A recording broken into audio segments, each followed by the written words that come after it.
মূলত আমরা পশ্চিমবঙ্গ আদিবাসী কল্যাণ সমিতি তথা West Bengal civil tribe welfare অ্যাসোসিয়েশনের যেটা পশ্চিম বর্ধমান জেলা শাখা, সেই পক্ষ থেকেই আমরা দুর্গাপুর মহকুমা শাসকের কাছে এসেছিলেন। আমাদের মূলত একটাই ইস্যু, যে প্রকৃত আদিবাসীদের জন্য যে ধার্য সংরক্ষণ, সেটা যেন প্রকৃত আদিবাসীরাই পায়। তো আমাদের এই দুর্গাপুর এসডিওর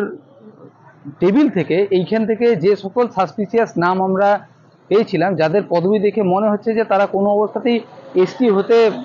পারে না, সেই রকম কিছু নামের তালিকা নিয়ে আমরা ইতিপূর্বে গত 2-2.5 বছর ধরে বিভিন্ন সময় আমরা মহকুমা শাসককে মেমোরান্ডাম জমা করেছিলাম। তো সেই মেমোরান্ডামগুলোর বর্তমানে কি পরিস্থিতি, এবং আরও কিছু যে যুক্ত কিছু আমাদের হাতে ইতিমধ্যে কিছু সাসপিসিয়াস নামের তালিকা আসছে, সেই ইস্যুগুলোর নিয়ে যাতে যথাযথ পদক্ষেপ হয়, এবং আগের যে মেমোরান্ডামগুলো দেওয়া হয়েছিল সেইগুলোর কতগুলো হিয়ারিং হয়েছে, তার কতগুলো কি আদৌ হচ্ছে কিনা, কিছু ক্যান্সেলেশন মানে হয়েছে কিনা ইত্যাদি সম্পর্কে যাবতীয় আলোচনার জন্যই আজ মূলত এখানে আসা। আজকের আলোচনাটা মোটামুটি সদর্থক বলেই মনে হলো। উনি বেশ আমাদেরকে আশ্বস্ত করার চেষ্টা করলেন, এবং এটা আমরা দেখলাম যে 14 পাতার একটা লিস্ট, যেটা যাদের নামের তালিকা ধরে হিয়ারিং হয়েছে সেই নামের তালিকা, এবং সেই তালিকায় আমরা দেখতে পেলাম যে অধিকাংশই কিন্তু যাদের সার্টিফিকেট বাতিলের পথে, যেহেতু এখনো পর্যন্ত ফাইনাল অ্যাপ্রুভাল হয়নি, সেই কারণে সেই কপি আমাদেরকে উনি দেননি। কিন্তু এটা খুবই একটা আশার আলো যে বিভিন্ন যে সাসপিসিয়াস নামে যে লিস্ট, যারা আদৌ এসটি হতে পারেন না, ওই রকম নাম অনেকগুলোই কিন্তু, যাদের নাম বা নামের টাইটেল, তাদের কিন্তু অনেকগুলো অলরেডি বাতিল হওয়ার রাস্তায়। তার ব্যবস্থা বলতে আমরা এটা আপনাদেরকে, যারা আপনারা শুনছেন, আপনাদেরকেও আশ্বস্ত করি যে এই পশ্চিমবঙ্গ আদিবাসী কল্যাণ সমিতির লাগাতার আন্দোলনের চাপে কিন্তু রাজ্যব্যাপী প্রত্যেকটা মহকুমা শাসকের নিকটে কিন্তু এই গত 2-2.5 বছর বা 3 বছর আগে যেমন হরিল লুটের মতো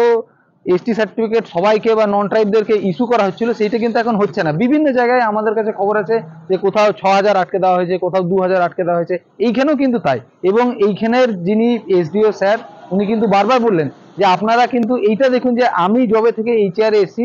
সেই চেয়ার থেকে দেখুন, সেই সময়কাল থেকে আপনারা যদি এসটি সার্টিফিকেট সার্চিং করেন, এটা আমি গ্যারেন্টি দিয়ে বলছি যে এখন কিন্তু সেইভাবে আর ফেক এসটি সার্টিফিকেট, মানে যারা নন ট্রাইব তাদেরকে এসটি সার্টিফিকেট দেওয়া হচ্ছে না। তো আগে কোনোভাবে হয়েছিল, কোনো ওয়ার্কলোড বা ইত্যাদি কোনো একটা কারণে হতেই পারে, কিন্তু বর্তমান সময়ের প্রেক্ষাপট নিয়ে যদি আমরা বলি, এখন কিন্তু প্রত্যেকটাই, মানে ইনক্লুডিং দুর্গাপুর এসডিও, প্রত্যেকটা রাজ্যের প্রত্যেকটা এসডিও বা মহকুমা শাসকের যেটা দপ্তর, সেইখান থেকে কিন্তু নন এসটিদের আর এসটি সার্টিফিকেট দেওয়া হচ্ছে না। মোটামুটি কিছু জেলার পক্ষ থেকে কাজ অনেক ভালো এগিয়েছে, আর কিছু কিছু জেলার আপডেটটা একটু কম। আমরা এই পশ্চিম বর্ধমান জেলারও যদি বলি, কাজ কিন্তু অনেকখানি আপডেট হয়েছে, কিন্তু ব্যাকওয়ার্ড ক্লাসেস ওয়েলফেয়ার ডিপার্টমেন্টের যে ওয়েবসাইট, সেইখানে যদি আমরা গিয়ে দেখি, সেইখানে গিয়ে দেখবো কিন্তু যে পশ্চিম বর্ধমান থেকে এখনো পর্যন্ত সেইভাবে সার্টিফিকেট ক্যান্সেল হয়নি। এই কিছুদিন পূর্বে আমরা আসানসোল এসডিওর কাছে গেছিলাম, ওইখানেও আমরা দেখেছি, উনি আমাদেরকে দেখিয়েছেন যে সার্টিফিকেটটা, মানে বেশ কিছু জনের সার্টিফিকেট ক্যান্সেল হয়েছে যারা নন ট্রাইব, এইখানেও তাই। কিন্তু যেহেতু এইখান থেকে পাবলিশ হয়নি, তো অলরেডি যেগুলো পাবলিশ হয়েছে সেই রকম অনেক, মানে বড় মাত্রায় যে জেলাগুলো, এগুলো হচ্ছে হাওড়া আছে, হুগলি আছে, কলকাতা আছে, তারপরে আমাদের মেদিনীপুর আছে, ঝাড়গ্রাম কিছু আছে, মালদা আছে, মুর্শিদাবাদ আছে, এরকম কিছু, দিনাজপুর আছে, এরকম কিছু আছে। এবং আমাদের কাছে যতদূর খবর, উত্তর 24 পরগনা, দক্ষিণ 24 পরগনা থেকেও কিন্তু ক্যান্সেল হয়েছে। আরও উত্তরের দিকে আমরা অলরেডি কাজ করছি, সেখানেও আমরা আশাবাদী। বা আমরা এই পশ্চিম বর্ধমান, পূর্ব বর্ধমানের নাম নেওয়া হয়নি, পূর্ব বর্ধমানেও অনেকগুলো আছে। তো এইরকম আরও যে জায়গাগুলোতে ক্যান্সেল হচ্ছে না, ওই জায়গাতেও কিন্তু আমরা লাগাতার আন্দোলন করে যাচ্ছি, যাতে করে নন ট্রাইবরা এই এসটিদের রিজার্ভেশনে ভাগ না বসায়, এবং যে বৃহত্তর একটা স্বার্থের কথা মাথায় রেখে, ভারতীয়দের কথা মাথায় রেখে, আদিবাসীদের কথা মাথায় রেখে, যে তারাও যাতে সমাজের মূল স্রোতে ফিরে যাবে বা তাদের একটা ভাগিদারি থাকবে, সেইখান থেকে যেটা সংবিধানের অধিকার, সেই অধিকারটা যেন প্রকৃত আদিবাসীরাই পায়, সেখানে আমরা নিরন্তর লড়াই চালিয়ে যাচ্ছি। এবং এরই সঙ্গে সঙ্গে মোটামুটি আমরা যেটা দেখতে পাচ্ছি যে এটা, মানে এই কাজে যেটা